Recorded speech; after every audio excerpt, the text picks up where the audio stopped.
Network. The visual quality of the Blu-ray, how good is it? It's Blu-ray, so of course it's going to be as high quality as it's going to get. It's not like it's 4K, but Blu-ray is the standard that I judge stuff by. Just regular 1080p. That's the standard. It's not 4K is the standard. 4K is a plus. It's not the standard though. So, it's pretty much perfect. Of course, it's shot on film, so film still has the edge over digital.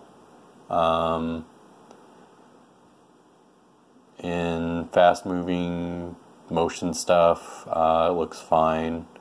So, what am I going to say for visual quality? I'll just give it 90%, just because it looks fine. Audio quality, not as good as visual. It still has that sound like it's been recorded on a record, or it's just lower audio fidelity than contemporary movies that you see. So I'm just gonna say 66%. I'm trying not to agonize over everything like I usually do. The sets. The movie is shot all on location. Everything is genuine. Are the sets interesting to look at though? Yeah, they're not like groundbreakingly creative or new. I'm gonna say for the sets just 66%. They're okay. They're not that great though. I should change that to locations.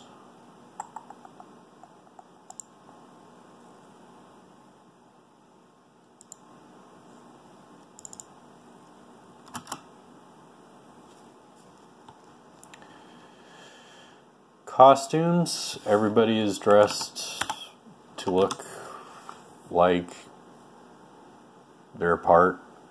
There's nothing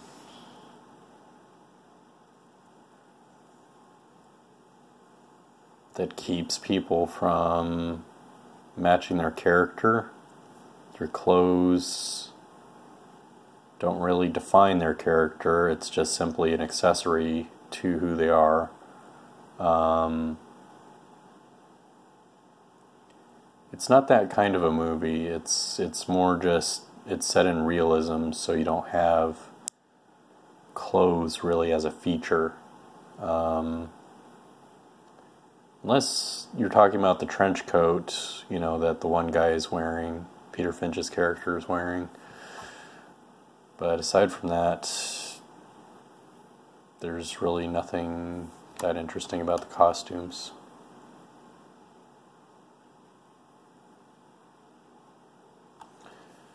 The same goes for makeup and hair. People just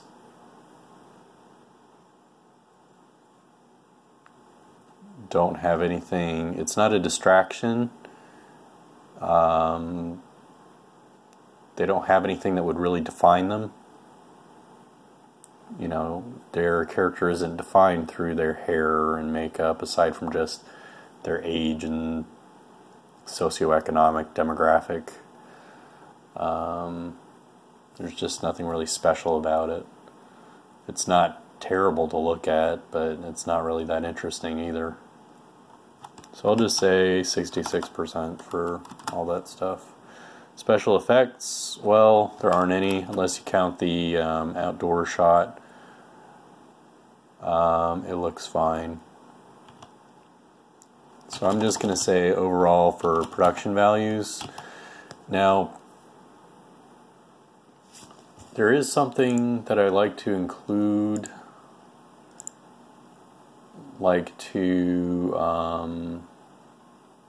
that I tend to include when I'm rating movies on their production values, which is crowd stuff, or extras, or something that makes the movie look like it had a big budget, or at least that budget wasn't a consideration in making the movie.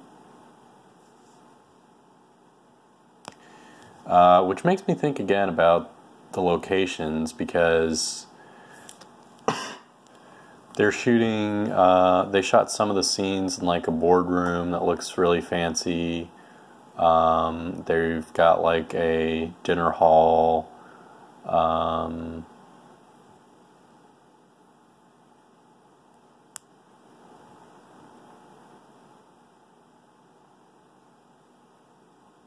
They've got a lot of outdoor shots. Shooting in New York is, in modern day at least, become really expensive and difficult to do.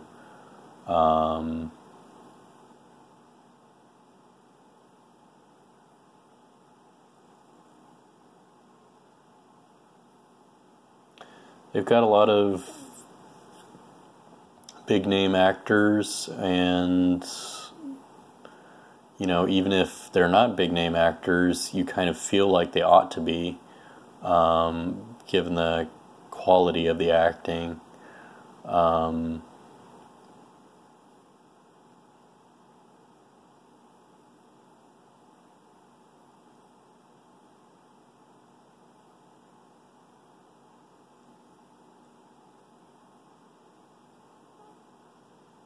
They've got a lot of people in this movie. They've got a studio audience. They've got crowds that you see on the street, and then, you know, the windows of buildings, and you know, the communists and the bank robbers, and just a huge number of employees and stuff. So that really helps give you the sense that they've got a cast of hundreds, even if that's not necessarily the case.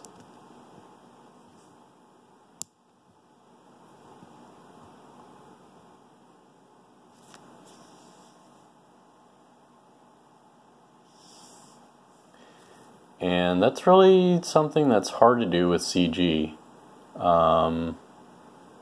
You know, it's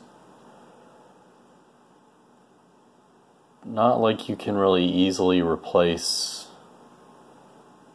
that feeling of a huge mass of people with CG. It's possible, but it's just really hard to do. And not all movies do it effectively. Like,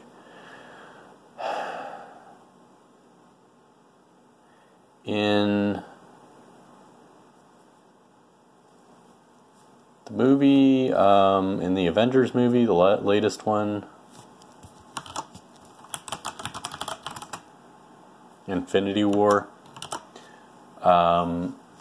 they don't really give you a feeling that there's a ton of these evil creatures. It's just there's a few hundreds of them. They don't make you feel like there's billions and billions of them. You don't get the feeling that there are billions of people from Network. You get the feeling that there's millions of them, and you're living in a big city, and it's got a huge population. That's what it feels like. And it's effectively conveyed because of the way that they use extras. There's a lot of people in every shot. It feels crowded. So for just that aspect of it, I would have to say it's like 90% or more.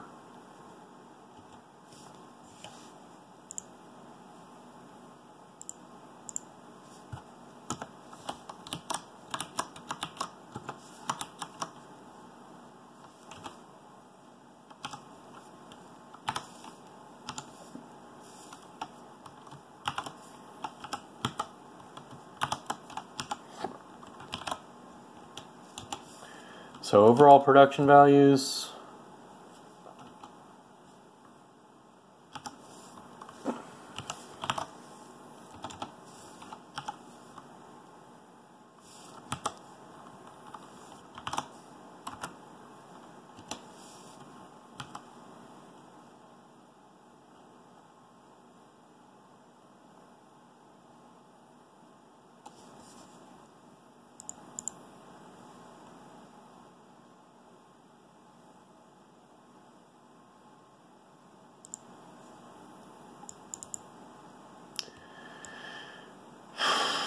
Probably 78% is the best figure I can use. Music, there is very sparse music in the movie. They don't use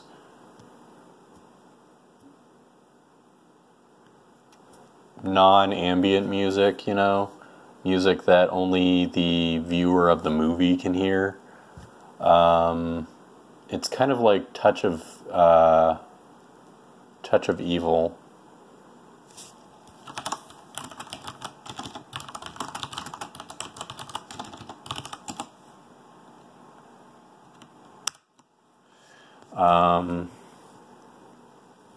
In that they're only using stuff that you can hear on radios and over speakers and stuff like that. The music isn't spectacular, but it suits the movie.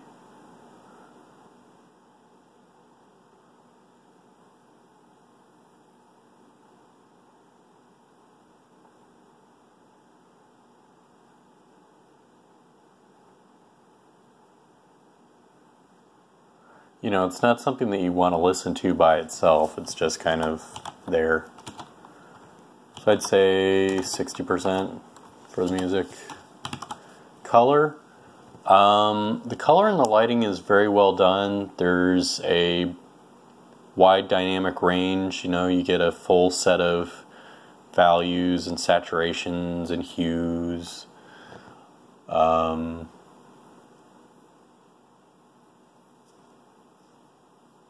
And the lighting is very thoughtful, and it's well done. There's no kind of mood shift with color.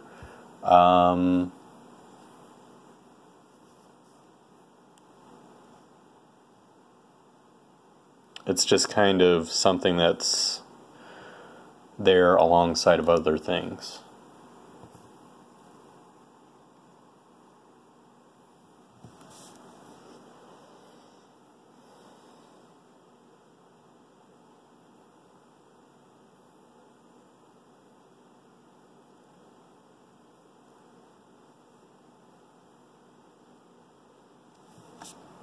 I'll say 76 for color. Lighting, very, very well thought out. They talk in the commentary about a shift from non-romanticized lighting to romanticized lighting.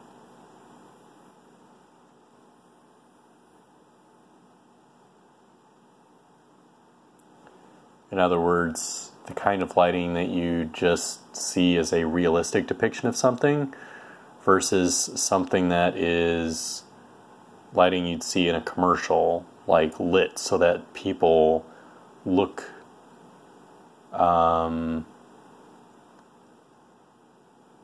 their best, their idealized version of themselves, a very artificial thing. Not artificial lighting, I just mean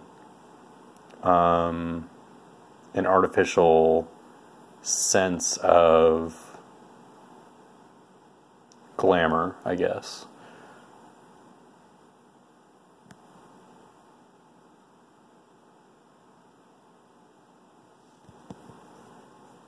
So yeah, it does look good, and you know, if you're going to watch a movie for lighting, I guess this is a good one to do it with. I would say just 92% for the lighting. It's nothing like Jane Eyre or like Road to Perdition. Cinematography, you get a very wide range of shooting styles. Again, it's the same kind of thing with the lighting, where you move from a realistic depiction to a romanticized depiction. There's nothing there's no real huge grandeur to the shots. It's much more like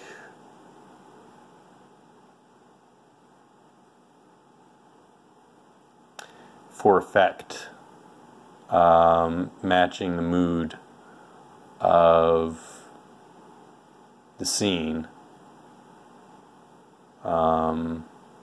It's not you're creating mood with shots, you're mimicking it, you're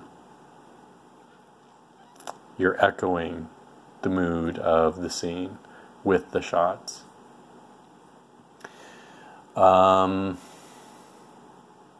It's like you get these very short cuts near the end of the movie where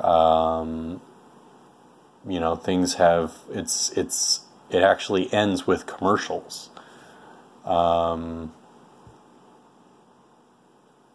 Where you get very fast cuts where you've got limited time to wrap something up. Just such a wide creative range of camera angles and stuff.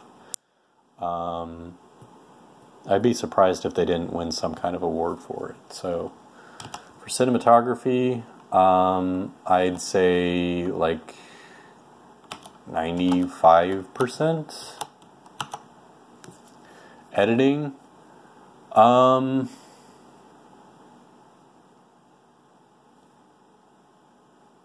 does the movie open up?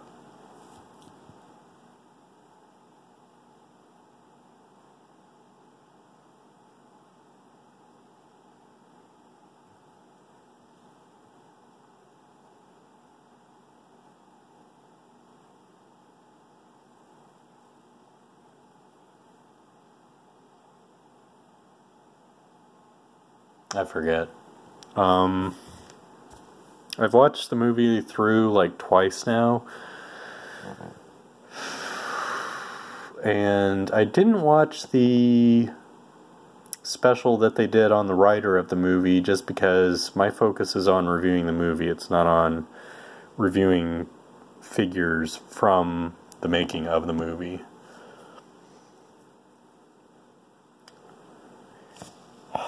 It's not a slow-moving movie, and it's got a deliberate pace to it. There's nothing extraneous that's included in the movie that doesn't need to be in there. It's got a good balance of comedy and drama. It's more of a dramedy. It's more drama with just kind of a sprinkling of humor than anything else.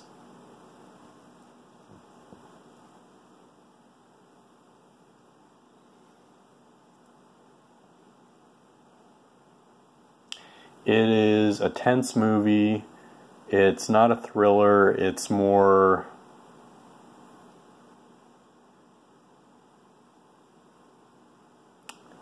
It's more in the drama category. It's not so much in the suspense or thriller category. You know that something is going down, and that things aren't going to go the way you expect it to, but you don't know exactly what's going to happen. It's a very original movie, and it's kind of its own thing. It's kind of in its own genre. Probably could fit within a category called satire.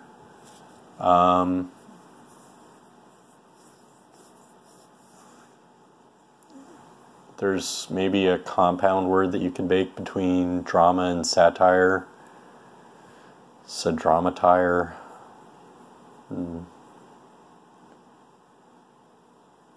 Sarama.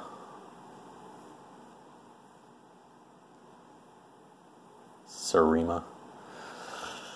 But the editing is really good. And it's something worth studying because they could have made this movie just tedious, an ordeal movie. It keeps you guessing. you don't know where the movie is going to go. And part of that is because the editing doesn't plod along. It just introduces something, lets you think about it for a very minimal amount of time, and then moves to the next thing.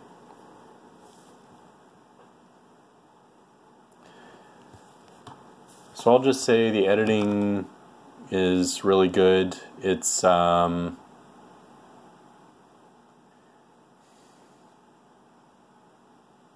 unobtrusive. I keep using that word, but it suits it. Story writing, very powerful story. This movie is not... This movie is...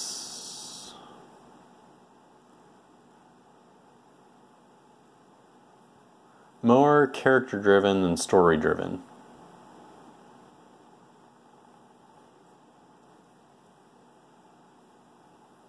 It's a good story, though.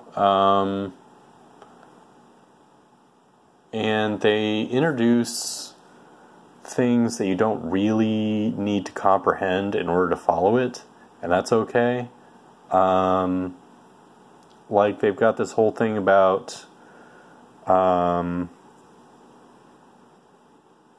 like the buying and selling of companies and corporate structure and business analytics. You don't need to know about that stuff. It's in there. If you understand how all that stuff works, it's probably a bonus. But it's not a lowbrow movie. It assumes that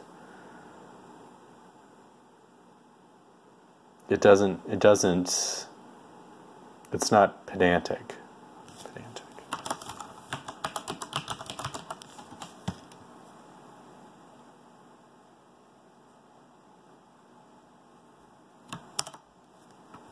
It doesn't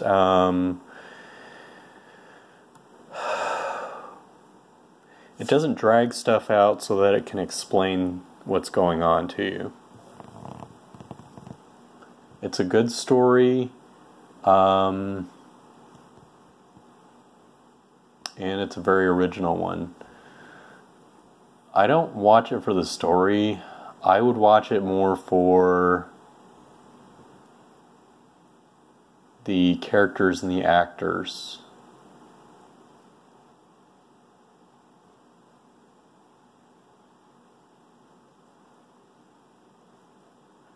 I wonder if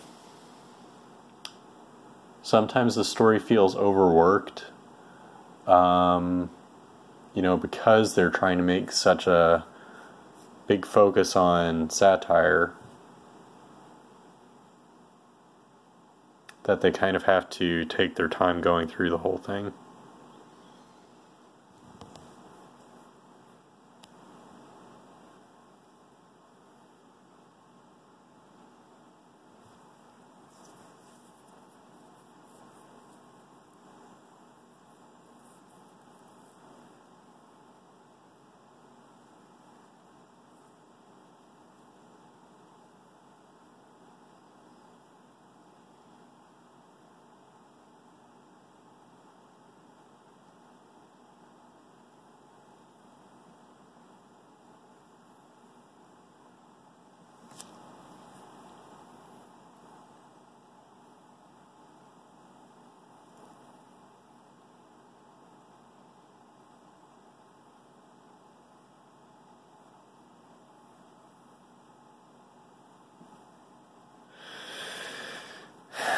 So I'm going to say just very good story, 88%.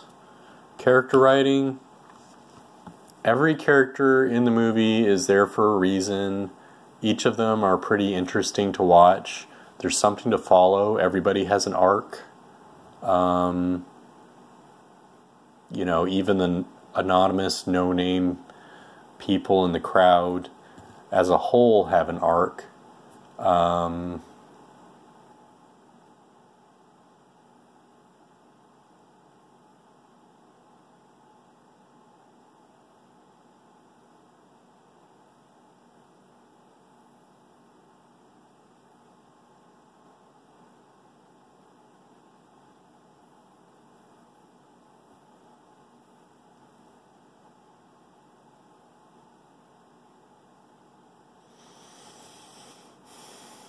I'd say the characters are interesting and not likable, as in charismatic, but intriguing.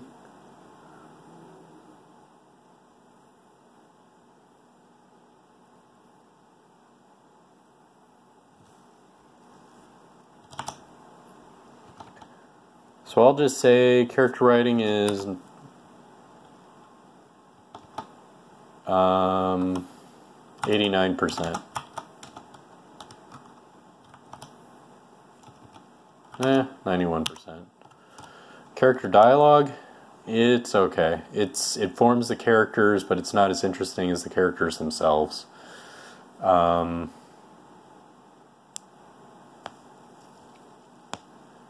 All the dialogue is spot on, you know, it matches the characters. Some of it feels kind of forced, like they're deliberately trying to close up character arcs and stuff, or make you aware of the meta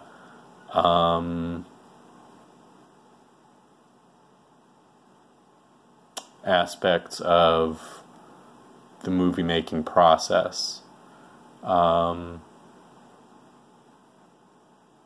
Like towards the end of the movie, when the one guy is talking to the TV girl, you know, the embodiment of television, seems kind of forced. Like, hey, do you get it? Do you get it? Do you get the whole thing of the satire we were, like, do you understand the meta behind this character that we're building?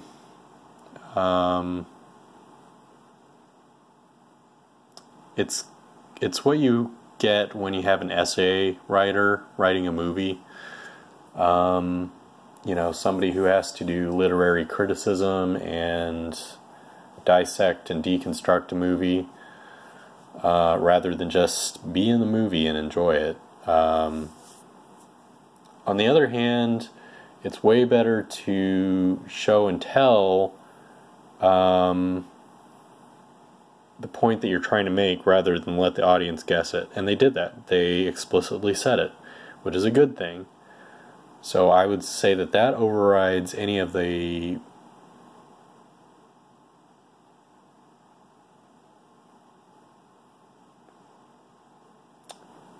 things that I would want to hold back in terms of approving of those parts of the movie.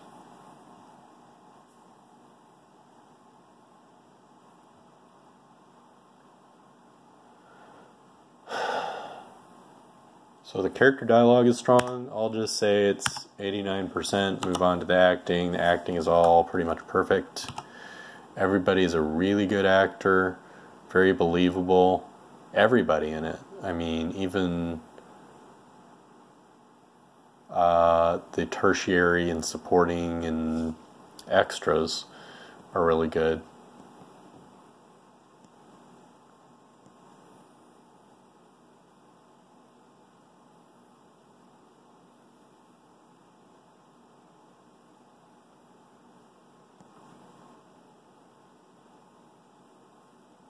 %.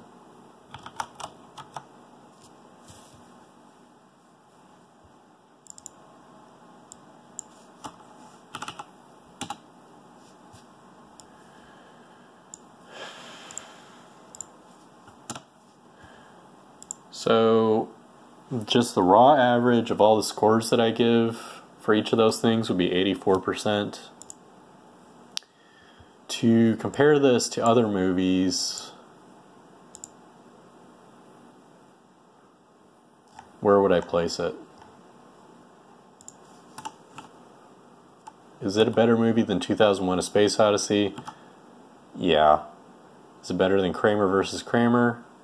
Yeah. Is it better than Shame or Skamen? Yeah. Yeah. Is it better than Raging Bull? Yes. Because Raging Bull, they don't show and tell. They just show, and they don't tell you what it is that they're trying to convey. They just kind of let you try to guess.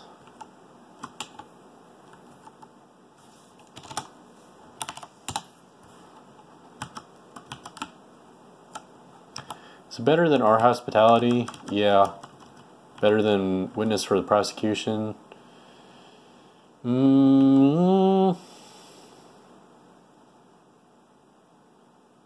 Yeah, because it's got better acting. Is it better than Mary Poppins? Dick Van Dyke does a really bad accent in that movie.